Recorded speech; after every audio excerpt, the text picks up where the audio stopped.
بسم اللہ الرحمن الرحیم۔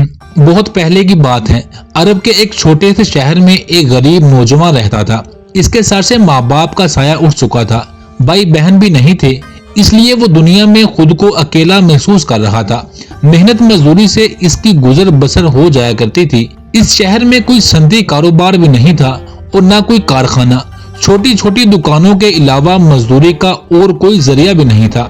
چھوٹے چھوٹے شہروں سے نکل کر لوگ بڑے شہروں اور دوسرے ملکوں میں جا کر اپنی اپنی روزی روٹی تلاش کرتے تھے۔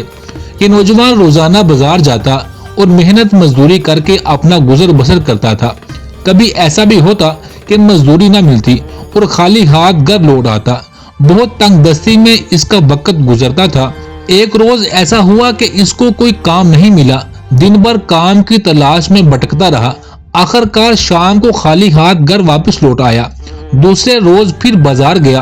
اتفاق سے اس روز بھی مزدوری نہ ملی، جس سے مایوس ہو کر وہ گھر لوٹ آیا۔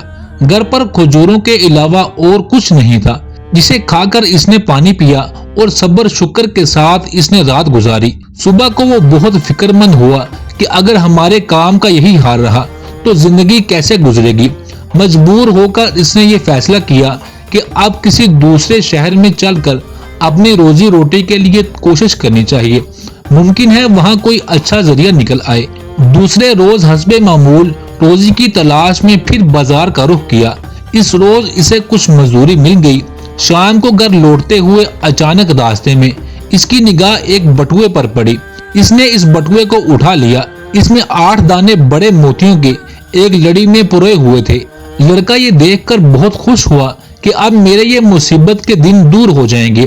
وہ اس کو گھر لے آیا اور اطمینان سے ان موتیوں کے ہار کو دیکھنے لگا اور دل ہی دل میں خوش ہو رہا تھا کہ مالک نے میری دعا سن لی اور اپنے خزانہ غیب سے میری مدد کی۔ کچھ دیر بعد جب اس کی خوشی کا غلبہ کم ہوا تو اس نے خیال کیا کہ میں کتنی غلط بات سوچ رہا ہوں، کیونکہ یہ بٹوا تو کسی اور کا ہے جو راستے میں گر گیا ہے۔ یہ تو میری چیز نہیں، یہ تو کسی اور کی امانت ہے۔ اب میں اس کا ذمہ دار ہوں کہ اس بٹوے کو اس کے اصل مالک تک پہنچا دوں۔ میرا اس امانت پر کچھ حق نہیں۔ اور یہ اس کے دل کی آواز تھی۔ لڑکے نے ہار کو حفاظت سے صندوق میں رکھا اور روزانہ کی طرح صبح کو پھر اپنی مزدوری کی تلاش میں بازار پہنچا۔ بازار میں کیا دیکھتا ہے کہ ایک ضعیف بزرگ کچھ لوگوں سے مخاطب ہیں اور ایک اونچی جگہ سے اعلان کر رہے ہیں کہ بھائیو، میں پردیسی آدمی ہوں، میرا ایک بٹوا گر گیا ہے، اگر کسی کو ملا ہو تو مجھ تک پہنچا دے، خدا اس کے بدلے میں اس کو اچھا اجر دے گا۔ اگر آپ لوگوں میں سے کسی کو اس کا علم نہ ہو تو مہربانی کر کے اس کا پتہ لگائیں۔ نوجوان کے کانوں میں جب اس بزرگ کی صدا پہنچی تو وہ چونک گیا اور دل میں سوچنے لگا کہ ہو نہ ہو بٹوا اسی بزرگ کا ہے۔ بھیڑ کو چیرتا ہوا وہ نوجوان اس بزرگ کے پاس پہنچا اور ادب سے سلام کرتے ہوئے پوچھا کہ بزرگوں، آپ کی کون سی چیز گم ہو گئی ہے؟ بزرگ نے کہا، بیٹا، ایک بٹوا میرا کھو گیا ہے، اس میں موتیوں کا ہار ہے۔ چونکہ اس میں موتی کم تھے، میں اس شہر میں اسی غرض سے آیا کہ ممکن ہے اس جیسے موتی یہاں مل جائیں۔ اسی تلاش میں بازاروں اور دکانوں کا چکر لگا رہا تھا، غفلت میں بٹوا کہیں گر گیا۔ کل سے اس کے لیے میں پریشان ہوں۔ اس نوجوان نے کہا، آپ میرے ساتھ چلیں، شاید میں آپ کی کچھ مدد کر سکوں۔ بزرگ بہت خوش ہوئے اور وہ اس مزدور نوجوان کے ساتھ چل دیے۔ نوجوان نے گھر پہنچ کر ان سے پوچھا کہ اس بٹوے کی کیا پہچان ہے۔ انہوں نے پوری تفصیل کے ساتھ بٹوے کی پہچان کرائی۔ نوجوان نے مطمئن ہونے کے بعد وہ بٹوا اس بزرگ کے سامنے لا کر رکھ دیا اور کہنے لگا کہ یہ بٹوا ہے آپ کا۔ بزرگ نے کہا، ہاں بیٹا، یہی بٹوا ہے میرا۔ نوجوان نے کہا کہ آپ اپنے موتیوں کو گن لیں اور اطمینان کر لیں۔ بزرگ نے اطمینان کیا اور کہا، میرا سامان مجھے مل گیا، میں تمہاری ایمانداری اور امانت داری اور احساس ذمہ داری سے بہت متاثر ہوا، میری دعائیں ہمیشہ تمہارے ساتھ ہیں۔ اب ایک بات میں تم سے کہنا چاہتا ہوں کہ میں تم سے بہت خوش اور مسرور ہوں۔ اگر یہ بٹوا نہ ملتا تو میرے لیے بہت سخت صدمہ کی بات ہوتی اور میرے سارے حوصلے پست ہو جاتے۔ تم نے میرے ساتھ بہت احسان اور حسن سلوک کیا ہے، لہذا یہ 500 روپیوں کی حقیر سی رقم تم رکھ لو، یہ میری طرف سے تمہارے لیے انعام ہے۔ میں تم کو اس نیکی کا بدلہ نہیں دے رہا، بلکہ میری خوشی اسی میں ہے کہ کہ تم کو یہ دیکھ کر دلی سکون حاصل کروں۔ امید ہے کہ تم اسے بخوشی قبول کر کے میرے دل کو مسرت اور شادمانی سے بھر دو گے۔ یہ سن کر نوجوان ایک مرتبہ پھر سوچ میں پڑ گیا۔ کچھ دیر خاموش رہنے کے بعد بولا، محترم آپ جانتے ہیں کہ اس طرح پڑی ہوئی چیز اگر کوئی پا جائے تو پھر اس پر یہ فرض ہو جاتا ہے کہ امانت کو اس کے اصل مالک تک پہنچا دے۔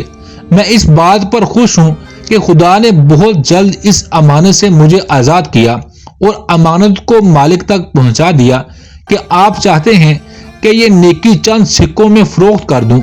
میرا ضمیر کبھی اس بات کو گوارا نہیں کرتا۔ اس کا اجر تو اللہ کے پاس ہے، وہ اپنے خزانے سے اس کے بدلے میں بہت کچھ دے سکتا ہے۔ میں غریب ضرور ہوں مگر میرا دل ایمان کے جذبے سے بھرا ہوا ہے۔ میں آپ سے اس معاملے میں معذرت چاہتا ہوں۔ آپ سے انعام نہیں لے سکتا، یہ روپے نہیں رکھ سکتا اور آپ کی دعاؤں کا خواہش مند ہوں۔ نوجوان یہ باتیں کر رہا تھا اور بزرگ کی آنکھوں سے آنسو جاری تھے۔ ایک غریب نوجوان کی امانت داری اور دیانتداری اور خودداری کو دیکھ کر اس ضعیف بزرگ کو حیرت ہوئی اور آخرکار نوجوان کو گلے لگا لیا اور بہت سی دعائیں دینے کے بعد اپنی راہ لی۔ حسب معمول نوجوان نے بازار کا رخ کیا اور اپنے کام دھندے میں لگ گیا۔ کچھ روز اسی طرح گزر گئے۔ اپنی ایمانداری اور رزق حلال جو اس کے مقدر میں تھا اس پر قناعت کرتا رہا۔ اتفاق سے ایک پانی کا جہاز کسی باہر ملک کو جا رہا تھا۔ اس کو خیال ہوا کہ کیوں نہ اسی جہاز سے کہیں چلے چلتے ہیں، ممکن ہے وہاں کوئی بہتر صورت نکل آئے اور قدرت ہمارا ساتھ دے دے۔ چنانچہ وہ جہاز کے مالک سے ملا اور اپنی خواہش ظاہر کی۔ جہاز مالک جو کہ بہت خدا ترس انسان تھا، اس نے نوجوان کو جہاز میں جانے کی اجازت دے دی۔ جہاز کو روانہ ہوئے 3 دن ہو گئے کہ سمندر میں طوفانی ہوا چلنے لگی۔ طوفان رفتہ رفتہ تیز سے تیز تر ہونے لگا۔ پانی کی بڑی بڑی لہریں جہاز سے ٹکرانے لگی۔ جہاز کو سنبھالنا انسانوں کی قوت اور اختیار سے باہر ہو گیا۔ لوگوں کی چیخو پکار سے قیامت سی برپا ہو گئی۔ ہر طرف افراتفری پھیل چکی تھی۔ آخرکار تیز لہروں نے جہاز کو پاس کر دیا۔ سارے مسافر سمندر کی نظر ہو گئے۔ یہ نوجوان جہاز کے ایک ٹوٹے ہوئے تختہ پر سوار ہو گیا اور خدا کو یاد کر کے اپنے بد نصیبی پر روتا رہا۔ جب طوفان کم ہوا تو اس نے دیکھا کہ جہاز کا کہیں پتہ نہیں چل رہا۔ تمام لوگ اس جہاز کے ساتھ غرق ہو چکے تھے۔ اس کے دل میں خیال آیا کہ میں کسی دوسری مصیبت اور آفت سے دوچار ہونے کے لیے زندہ رہ گیا ہوں۔ کئی روز تک اسی تختہ پر وہ بھوکا پیاسا پڑا رہا۔ کمزوری کی وجہ سے وہ نیم غشی کے عالم میں تختہ پر پڑا ہوا تھا۔ آنکھیں بند تھی اور ہاتھ پیر ساکت تھے اور یہ خیال آ رہا تھا کہ میں چند گھنٹوں کا مہمان ہوں۔ اسی حالت میں ایک ٹھوکر لگی جیسے کسی چیز سے ٹکرا گیا ہو۔ یک بیک وہ چونک سا گیا اور اس کی آنکھیں کھل گئی۔ دیکھتا کیا ہے کہ اس کا تختہ کسی ساحل کے پاس آ کر رک گیا ہے۔ ناریل کے درختوں کے جھنڈ اس کی آنکھوں کے سامنے تھے۔ یہ دیکھ کر اس کی خوشی کی انتہا نہ رہی۔ اس کے دل میں خیال آیا کہ زندگی کے کچھ دن ابھی باقی ہیں۔ خوشی اور مسرت نے اسے ایک نئی قوت اور طاقت عطا کی۔ وہ فوراً اٹھ کر بیٹھ گیا اور اپنے چاروں طرف کے ماحول کا جائزہ لینے لگا۔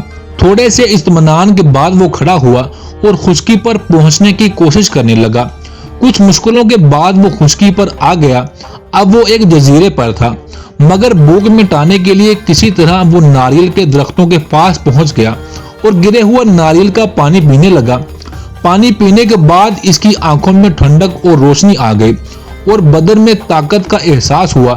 کچھ دیر آرام کرنے کے بعد اسے فکر ہوئی کہ دیکھیں تو صحیح اس جزیرے میں آخر ہے کیا۔